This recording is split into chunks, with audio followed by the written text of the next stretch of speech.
Представьте на секунду человека, который каждое утро смотрит в зеркало и видит не свое лицо. Он видит немецкого офицера, обер-лейтенанта вермахта, арийца до кончиков ногтей, светловолосого, голубоглазого, с военной выправкой и золотым перстнем на пальце. Он поправляет китель, надевает фуражку с орлом и свастикой и выходит на улицы оккупированного города, где каждый второй прохожий — офицер гестапо, а каждый третий — осведомитель. Он здоровается с эсэсовцами за руку.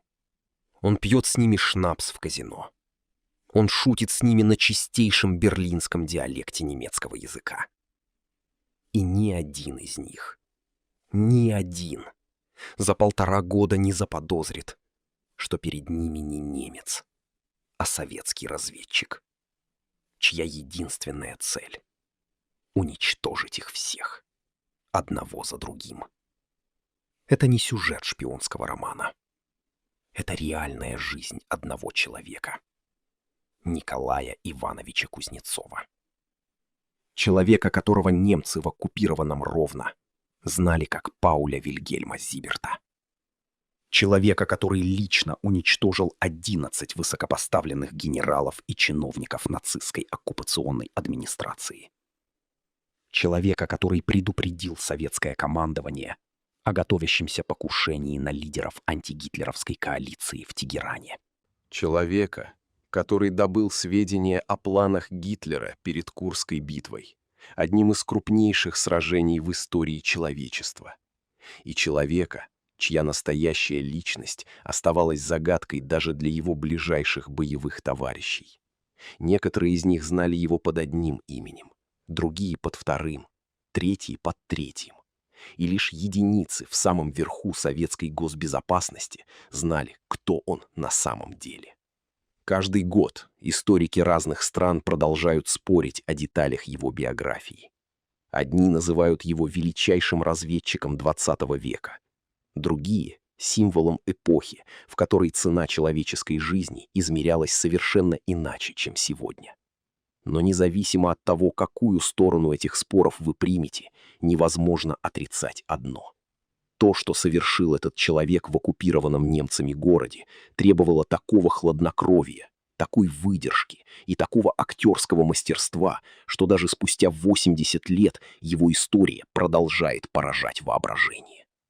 Сегодня мы расскажем историю разведчика, которого называли «человеком тысячи лиц».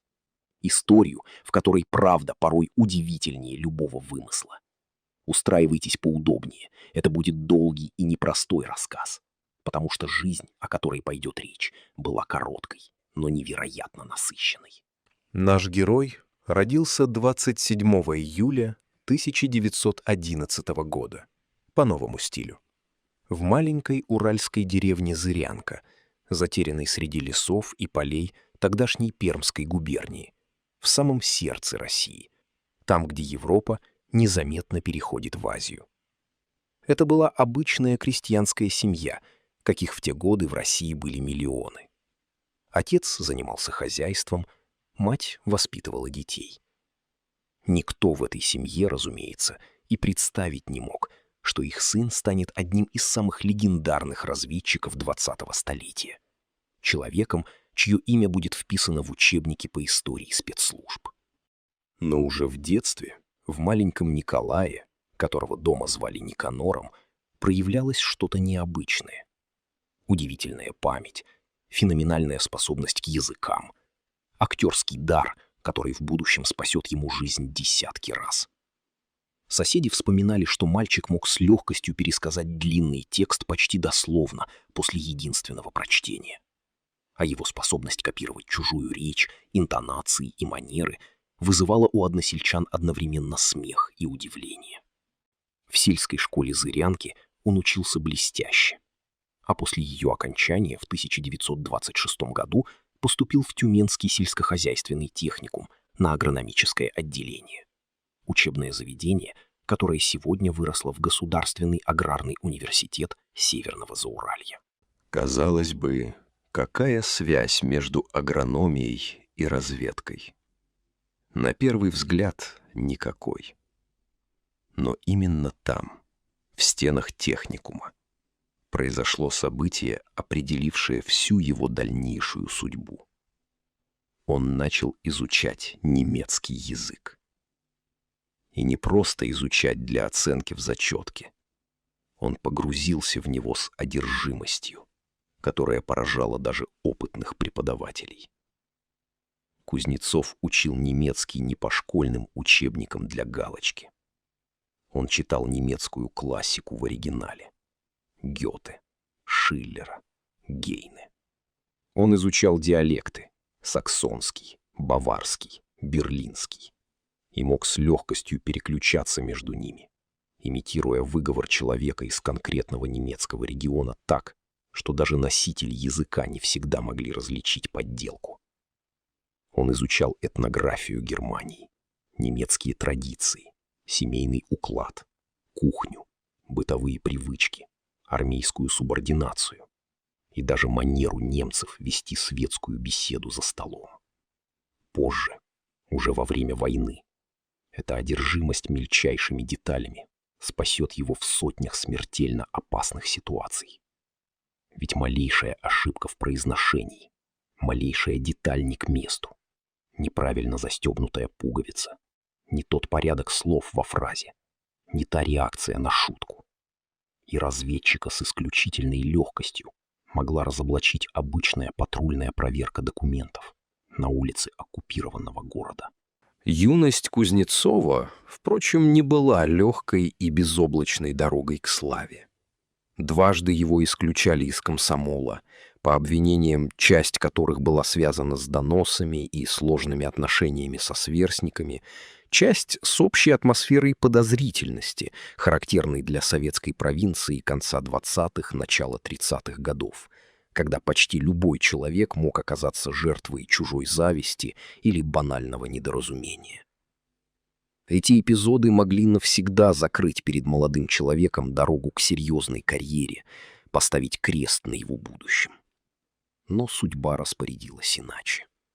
Незаурядные способности Кузнецова, прежде всего его уникальное владение немецким языком и поразительный актерский талант перевоплощения, обратили на себя внимание органов государственной безопасности еще в 30-е годы, задолго до начала войны. В предвоенные годы Кузнецов работал в системе органов госбезопасности, выполняя деликатные задания, требовавшие контактов с иностранными специалистами и дипломатами, работавшими в Советском Союзе. В те годы в СССР приезжало немало немецких инженеров, консультантов, дипломатических работников, и советская контрразведка внимательно следила за этими контактами, стараясь понять, кто из иностранцев может представлять разведывательный интерес, а кто просто занимается своей обычной работой. Именно тогда за нашим героем закрепился один из его многочисленных оперативных псевдонимов — «Колонист», под которым его знали в кругах контрразведки. Немецкие дипломаты в Москве, с которыми он умело выстраивал доверительные, почти дружеские отношения, знали его совершенно под другим именем — Рудольф Шмидт. Он входил в эти круги легко, естественно, без малейшего намека на акцент или неуверенность, качество, которое сделает его совершенно незаменимым, когда грянет война, каких свет еще не видел. И она грянула. 22 июня 1941 года гитлеровская Германия обрушила на Советский Союз удар невиданной силы. План «Барбаросса» пришел в действие, и десятки немецких дивизий устремились на восток. Началась война, которая унесет жизни десятков миллионов людей и станет самым страшным испытанием в истории страны. Целые города окажутся стерты с лица земли, миллионы людей окажутся в оккупации, а линия фронта в считанные месяцы докатится до пригородов Москвы. Уже 5 июля 1941 года, спустя всего 2 недели после нападения, когда советское руководство еще не оправилось от первого шока внезапного удара, в структуре НКВД была сформирована особая группа, задачей которой стала организация разведывательной и диверсионной работы в тылу немецких войск. Возглавил эту группу старший майор государственной безопасности Павел Анатольевич Судоплатов. Человек, чье имя навсегда останется вписанным в историю советской разведки как одного из самых результативных и в то же время самых противоречивых ее руководителей. Именно Судоплатову предстояло создать целую сеть разведчиков и диверсантов, работавших глубоко за линией фронта, людей, чья судьба зачастую оставалась засекреченной десятилетиями. В январе 1942 года эта структура была преобразована в 4-е управление НКВД, и именно тогда в его состав был официально зачислен Николай Кузнецов. Судоплатов и его аналитики прекрасно понимали: обычного агента, даже самого храброго и преданного делу, для работы в глубоком немецком тылу недостаточно. Нужен был человек совершенно особого склада, способный годами жить среди врага, ежедневно, ежечасно рискуя разоблачением, и при этом не совершить ни единой ошибки. Знание языка на уровне носителя, а не просто грамотного, изучившего его иностранца. Психологическая устойчивость железного человека, способного сохранять спокойствие даже под дулом пистолета. Актерское мастерство высочайшего уровня, требующее полного перевоплощения в чужую личность на месяцы и годы, без единого срыва. Кузнецов подходил на эту роль, как никто другой. Специалисты советской разведки принялись создавать ему новую биографию. То, что на профессиональном языке разведки называется легендой. Для полной убедительности документы будущего немецкого офицера были составлены на основе бумаг реального погибшего военнослужащего вермахта, найденных среди трофеев после разгрома немецких войск под Москвой зимой 1941-42 годов. Так на свет появился обер-лейтенант Пауль Вильгельм Зиберт, офицер, числившийся первоначально в Люфтваффе, немецких военно-воздушных силах, а затем якобы переведенный в пехотные части. Каждая деталь этой биографии — место рождения, номер части, дата ранения — была продумана до мельчайших подробностей, чтобы выдержать любую проверку немецкой военной канцелярии. Но одной бумажной легенды было катастрофически недостаточно. Прежде чем отправить Кузнецова на смертельно опасное задание в немецкий тыл, его на несколько месяцев поместили в лагерь для немецких военнопленных под Красногорском, под Москвой. Официально в качестве переводчика.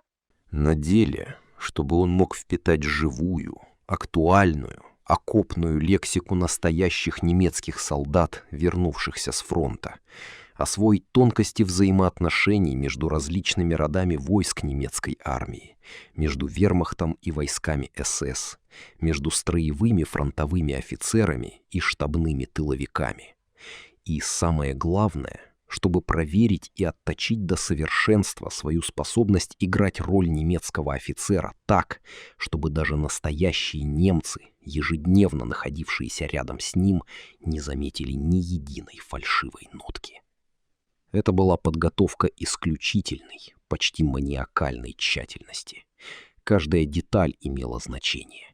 То, как офицер держит вилку и нож за столом, то, как он щелкает каблуками, приветствуя старшего по званию, и с какой именно интонацией произносит уставные фразы. То, каким тоном разговаривает с подчиненными, и как этот тон мгновенно меняется при появлении вышестоящего командира. Малейшая фальшь, малейшая заминка могла стоить жизни не только самому разведчику, но и десяткам людей, связанных с ним по цепочке подполья. Ведь провал одного звена в разведывательной сети обычно означал провал всей сети целиком. Летом 1942 года подготовка была завершена. И Кузнецов, теперь уже под еще одним именем, Николай Васильевич Грачев, был направлен в тыл врага, в партизанский отряд специального назначения «Победители» под командованием опытнейшего чекиста, полковника Дмитрия Николаевича Медведева. Медведев к тому моменту уже имел опыт организации партизанского движения и пользовался огромным авторитетом среди бойцов отряда. Отряд обосновался в лесах вблизи оккупированного города Ровно. Города, который немецкие оккупационные власти сделали административным центром так называемого Рейхскомиссариата Украина, то есть фактической столицей всей нацистской оккупационной администрации на украинских землях. Здесь размещались ключевые немецкие учреждения. Здесь работали высшие чиновники оккупационной власти. Здесь проходили важнейшие совещания командования. И именно сюда, в самое сердце вражеской власти, предстояло внедриться советскому разведчику. С октября 1942 года Кузнецов, уже полностью перевоплотившийся в обер-лейтенанта Пауля Зиберта, с документами сотрудника тайной немецкой полиции, начал свою работу непосредственно в городе Ровно. Представьте на мгновение весь масштаб этого риска. Это не была разовая диверсионная вылазка, после которой можно скрыться в лесу под покровом ночи. Это была ежедневная, многомесячная, а затем и многолетняя жизнь внутри вражеского логова, где каждая встреча, каждый разговор за кружкой пива, каждая проверка документов на улице могла в любую секунду обернуться разоблачением и мучительной смертью в подвалах гестапо. Молодой офицер, якобы прибывший по ранению с Восточного фронта на долечивание в тыловой город, легко и естественно заводил знакомства с немецкими офицерами в казино, ресторанах и офицерских клубах Ровно. Свидетели тех событий, участники партизанского подполья, работавшие с ним рука об руку, в том числе Владимир Струтинский, чья семья была тесно связана с разведывательной работой отряда, вспоминали, что Кузнецов держался медленно, уверенно, с чуть вызывающим и высокомерным видом прирожденного аристократа, неторопливо прогуливаясь по улицам оккупированного города, пренебрежительно поглядывая на витрины магазинов. В точности так, как и должен вести себя избалованный легкими победами немецкий офицер в захваченном городе. Он безукоризненно, четко, но с достоинством отдавал честь старшим по званию и чуть небрежно, снисходительно козырял в ответ простым солдатам, в точности копируя манеры немецкой военной аристократии, которая свысока смотрела на рядовой состав. На его левой руке поблескивал золотой перстень с монограммой на печатке. Небольшая, казалось бы, незначительная деталь, но именно такие детали и создают по-настоящему убедительный образ. Он производил впечатление самоуверенного, спокойного хозяина оккупированного города, живого олицетворения того непобедимого вермахта, который в те месяцы все еще считал себя властелином Европы от Атлантики до Волги. Каждый день Пауль Зиберт ходил по тончайшему льду, и цена одной ошибки была равна собственной жизни. На каждом перекрестке стояли патрули полевой жандармерии с металлическими бляхами на груди, теми самыми, что солдаты между собой прозвали ошейниками. На площадях, словно черные вороны, застыли на постах гестаповцы, готовые в любой момент остановить любого прохожего и потребовать документы. Простых местных жителей в центральной части города практически не было видно. Они старались обходить стороной кварталы, где хозяйничала оккупационная администрация. Зато там, заискивающе, угодливо кланяясь встречным офицерам, сновали какие-то приглаженные типы с брелоками и цепочками, выпущенными на показ на грудь, местные коллаборационисты, старавшиеся выслужиться перед новой властью. И горе было тому, чьи бумаги вызывали хоть малейшее подозрение. Немцы были пунктуальны абсолютно во всем, и если офицер полевой жандармерии вдруг замечал, что командировочное удостоверение оформлено чуть иначе, чем это принято в строгой немецкой канцелярской традиции, не так, как это делают настоящие немцы, начиналась дотошная, детальная проверка личности, которая могла в считанные минуты закончиться провалом и расстрелом на месте. Кузнецов проходил через подобные проверки десятки, если не сотни раз за время своей работы в Ровно. Навстречу ему по улице шли немецкие офицеры, и он четким, отработанным до полного автоматизма движением вскидывал руку в нацистском приветствии, произнося уставное «Хайль Гитлер» с абсолютно естественной, ничем не выдающей себя интонацией. Те отвечали тем же и проходили мимо, даже не подозревая, кто перед ними на самом деле. Одна ошибка, одна доля секунды колебания в глазах, и легенда рухнула бы навсегда, а вместе с ней жизнь самого разведчика и десятков связанных с ним людей. Но Зиберт не просто выживал в этой смертельно опасной среде. Он в буквальном смысле процветал в ней, превращая обычные светские знакомства в источник бесценной разведывательной информации. От разведывательной группы, действовавшей в Ровно под его негласным руководством, в партизанский отряд потекла разнообразнейшая информация. Сведения о передвижении воинских эшелонов и железнодорожных составов с боевой техникой, следовавших на Восточный фронт, о деятельности многочисленных оккупационных учреждений, обосновавшихся в городе, о планах и намерениях немецкого командования, о настроениях в офицерской среде, о слабых местах в системе охраны важнейших объектов. Особенно ценной оказалась информация, добытая накануне одного из крупнейших сражений во всей Второй мировой войне. Весной 1943 года, после сокрушительных поражений под Москвой и в Сталинграде, немецкое командование готовило масштабную наступательную операцию под кодовым названием «Цитадель». Операцию, которая должна была срезать так называемый Курский выступ и переломить ход войны в пользу Германии. Гитлер, все еще веривший в реванш после Сталинграда, вложил в эту операцию огромные силы и новейшую бронетехнику.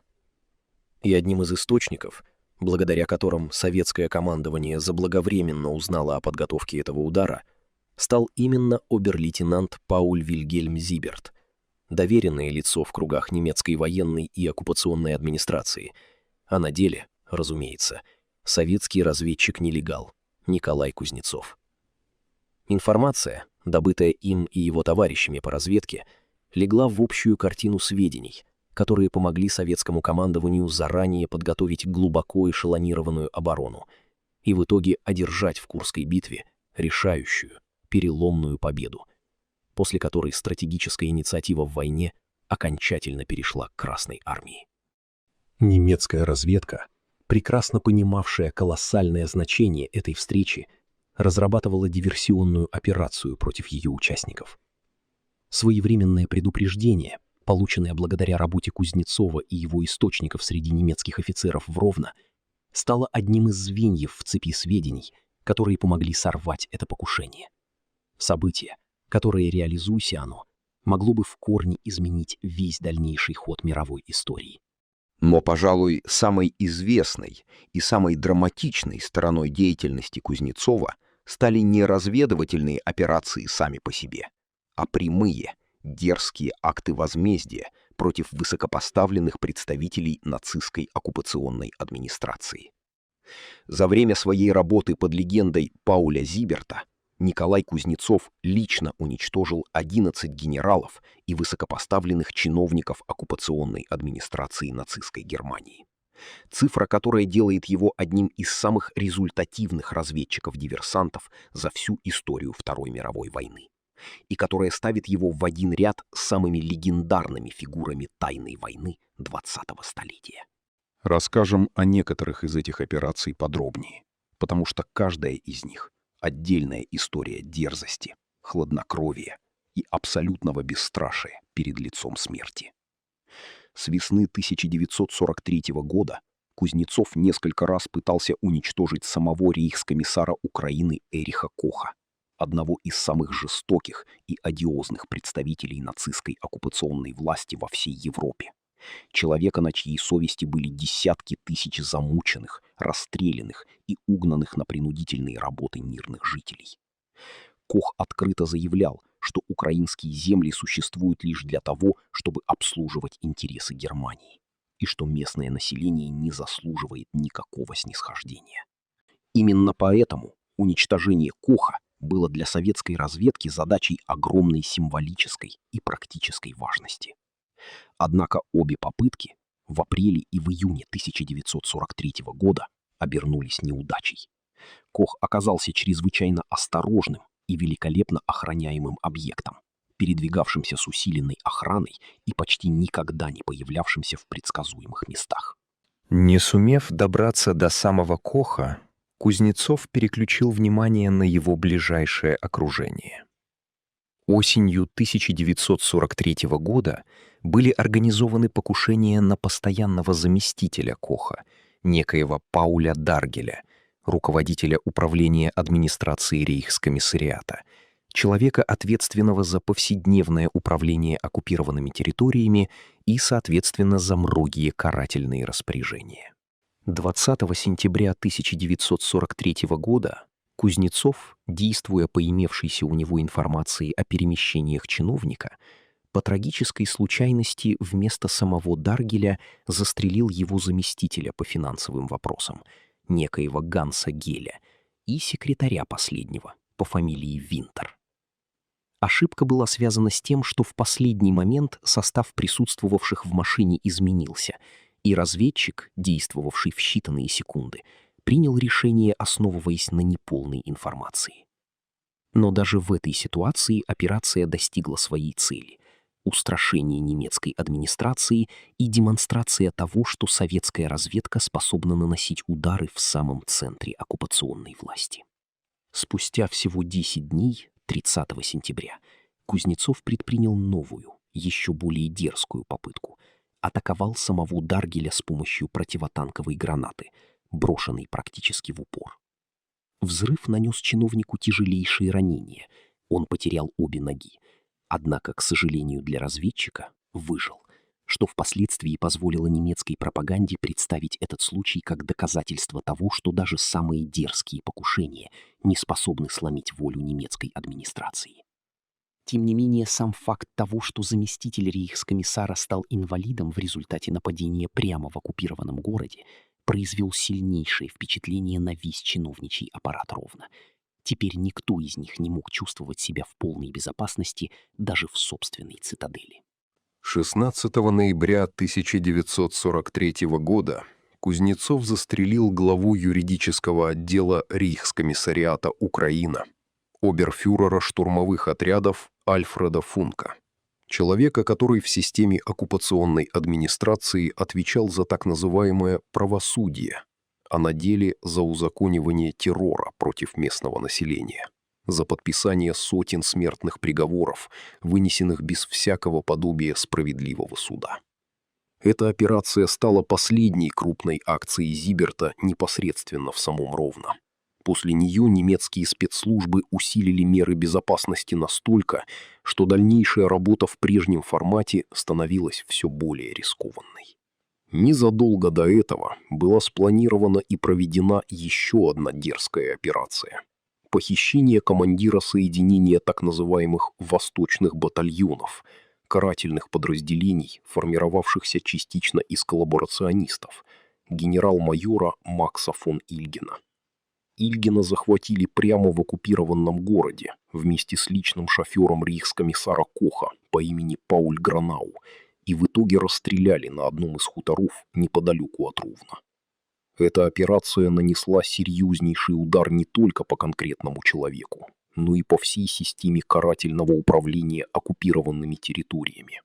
Захват высокопоставленного немецкого генерала прямо в административном центре оккупационной власти демонстрировал всем, от рядового солдата до высшего командования, что даже в собственной цитадели немцы не находятся в полной безопасности, а советская разведка способна действовать там, где, казалось бы, это абсолютно невозможно.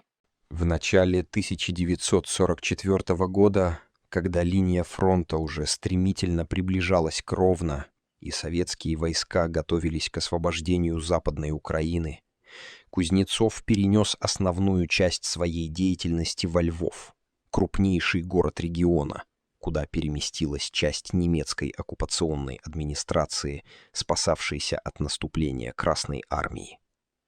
Именно там, во Львове, в январе 1944 года, Он совершил еще одну серию дерзких акций возмездия. Уничтожил шефа правительства Галиции Отто Бауэра и начальника канцелярии правительства генерал-губернаторства доктора Генриха Шнайдера, высокопоставленных представителей оккупационной администрации, отвечавших за управление одной из ключевых территорий немецкого тыла на Востоке. К концу зимы 1944 года фронт неумолимо приближался к местам, где действовал разведчик. И советское командование партизанского движения приняло решение о передислокации небольшой группы Кузнецова западнее Ровно, чтобы продолжить работу уже в новых условиях, в глубоком немецком тылу, по мере отступления немецких войск на запад. 9 марта 1944 года, во время этого передвижения, небольшая группа, в которую входил Кузнецов, столкнулась с отрядом украинских националистических боевиков неподалеку от села Баратин в нынешнем Бродовском районе Львивской области. Это была схватка, ставшая последней в жизни легендарного разведчика. Кузнецову было всего 32 года, возраст, в котором большинство людей еще только начинают строить свою настоящую взрослую жизнь.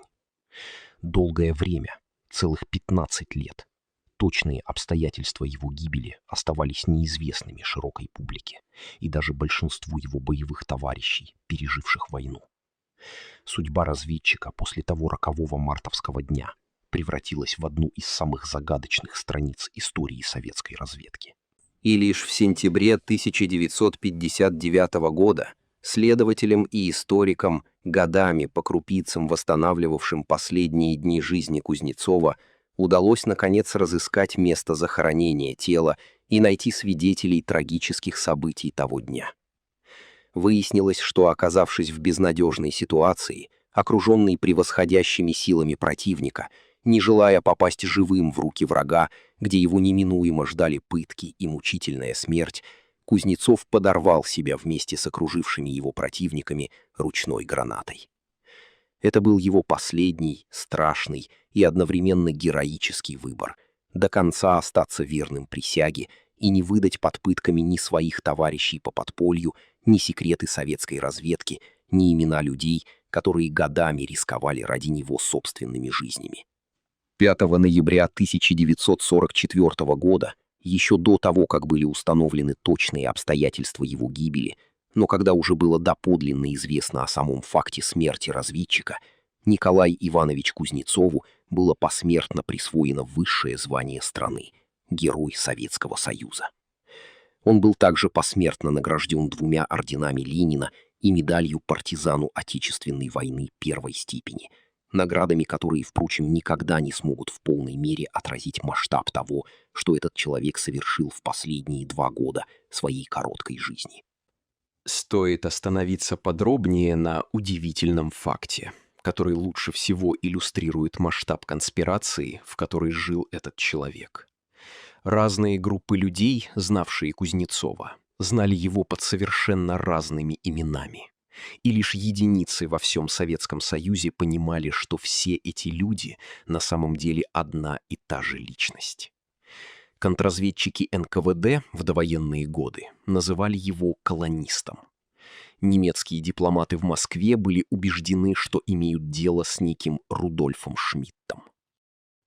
Офицеры вермахта и службы безопасности в оккупированном Ровно были абсолютно уверены, что перед ними обер-лейтенант Пауль Вильгельм Зиберт, боевой товарищ, вернувшийся с фронта. Свои же, советские диверсанты и партизаны в отряде «Победители», знали его как Николая Васильевича Грачева. И только считанное число людей в самом руководстве советской госбезопасности знали его настоящее, изначальное имя — Николай Иванович Кузнецов. Такая многослойная, почти театральная система прикрытия была не просто прихотью или излишней предосторожностью разведывательного управления.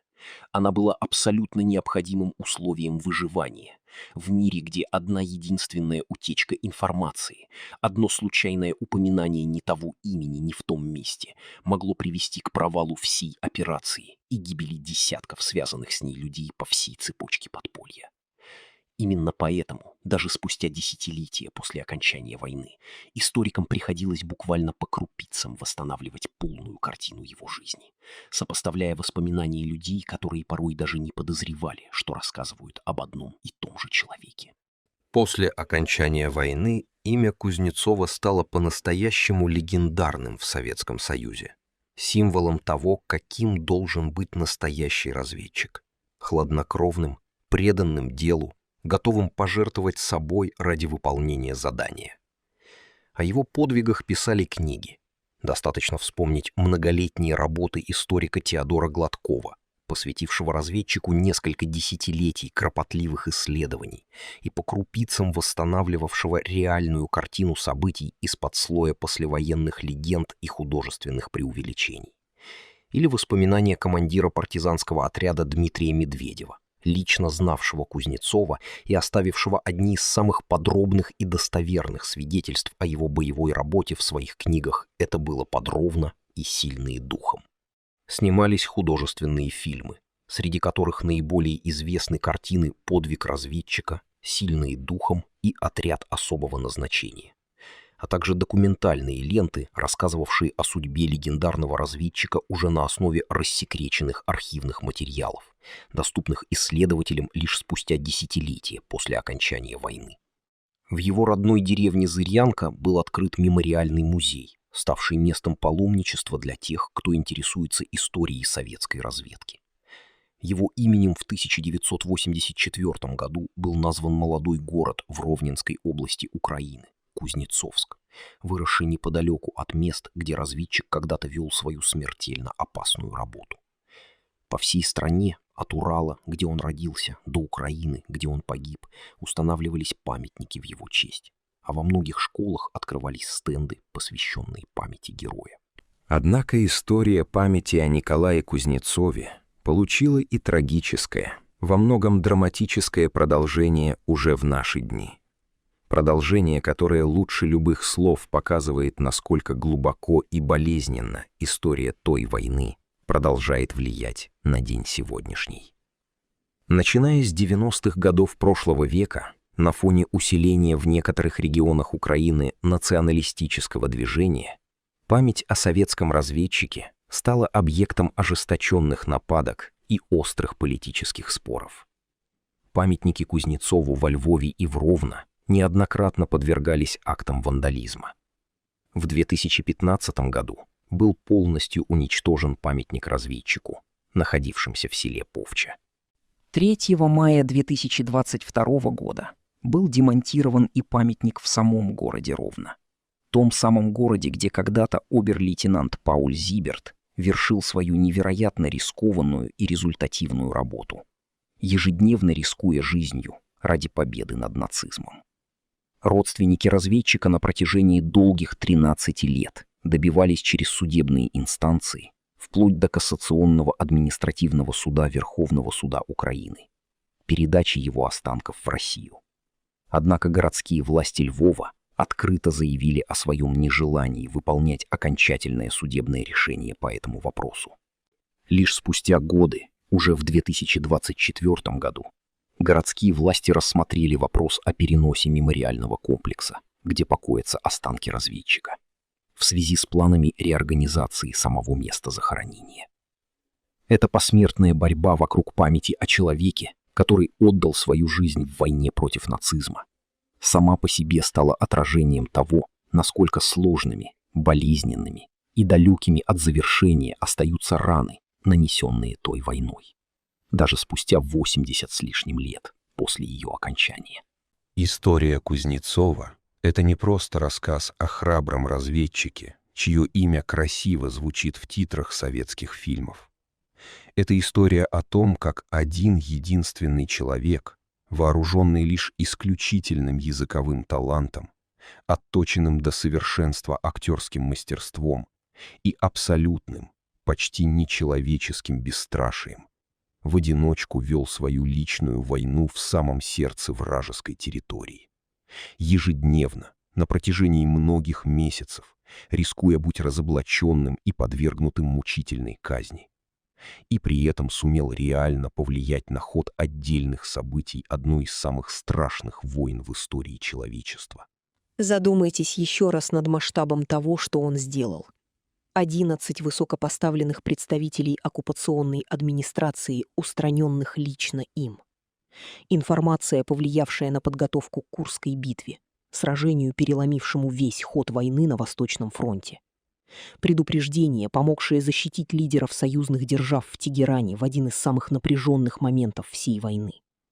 И все это усилиями одного человека, который 2 года подряд каждое утро надевал чужую форму, чужое имя и чужую жизнь, зная, что любая, даже самая незначительная ошибка будет стоить ему не просто провала операции, а мучительной смерти в подвалах гестапо. Легенда о разведчике номер 1, как называют Кузнецова некоторые историки, живет до сих пор. В книгах, в фильмах, в ожесточенных спорах историков разных стран о деталях его биографий. В самом факте того, что спустя 80 лет после его гибели люди по всему миру продолжают рассказывать эту историю, снова и снова пересматривая архивные документы, воспоминания очевидцев и материалы послевоенных расследований. Историю человека, который жил среди врагов под чужим именем, и которого, несмотря на все усилия немецкой контрразведки, гестапо и полевой жандармерии, так никто и не смог раскрыть при жизни. На этом мы завершаем наш рассказ о судьбе одного из самых выдающихся разведчиков Второй мировой войны. Если вам понравился этот выпуск канала «Забытая история» Forgotten History, не забудьте поставить лайк, подписаться на канал и поделиться этим видео с теми, кому интересна подлинная, невыдуманная история великих войн прошлого. Впереди у нас еще много историй о людях, чьи подвиги заслуживают того, чтобы их помнили. До новых встреч!